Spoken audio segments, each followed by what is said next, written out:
Kayong lahat ay kabilang sa panig ng liwanag, sa panig ng araw, hindi sa panig ng gabi o ng dilim. Kaya nga, kailangang tayo'y manatiling gising, laging handa, at malinaw ang isip, at di tulad ng iba. Sa isang simpleng get-together ng kanilang simbahan, nagulat si Sandra sa isa sa dumalo. Palagi kasi itong pabida at padiva. Ang pagbati niya ay laging may halong pangungutya, o kaya pabalangkong sumagot. Lumapit si Sandra at binati niya ang bisita ng maayos. Pero nang sumagot ang babaeng ito, ay halatang may pagkabastos at nakakairita. Hindi ito unang beses na ganito ang nangyari. At minsan ay ramdam na ni Sandra ang pagkapikon at panggigigil sa kanya.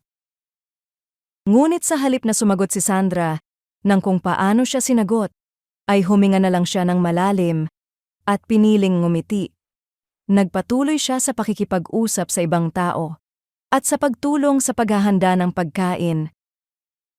Sa gitna ng sitwasyon, napagtanto ni Sandra na maaari siyang maudyukan magalit, ngunit mas pinili niyang manatiling liwanag at maging halimbawa ng mahinahong Kristiyano. Hindi niya kinontrol ang ugali ng iba, kundi ang kanyang sariling puso.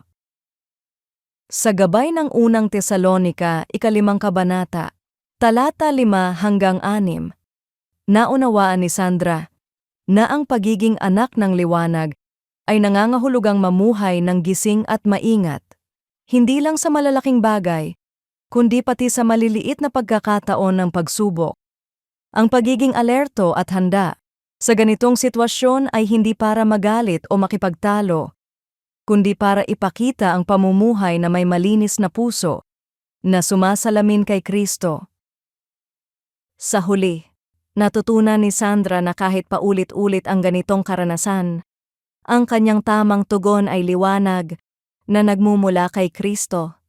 Sa bawat simpleng pagpili ng maging mahinahon at mapagbigay ay pinapalakas niya ang kanyang pananampalataya at nagiging isang patunay na ang buhay na nakalaan sa liwanag.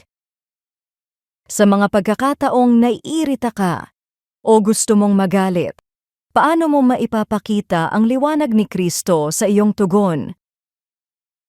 Panginoon, salamat po sa paalala na ako ay anak ng liwanag.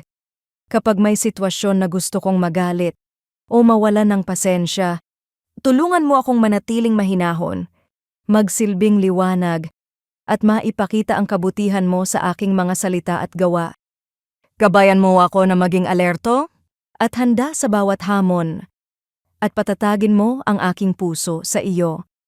Sa pangalan ni Jesus. Amen.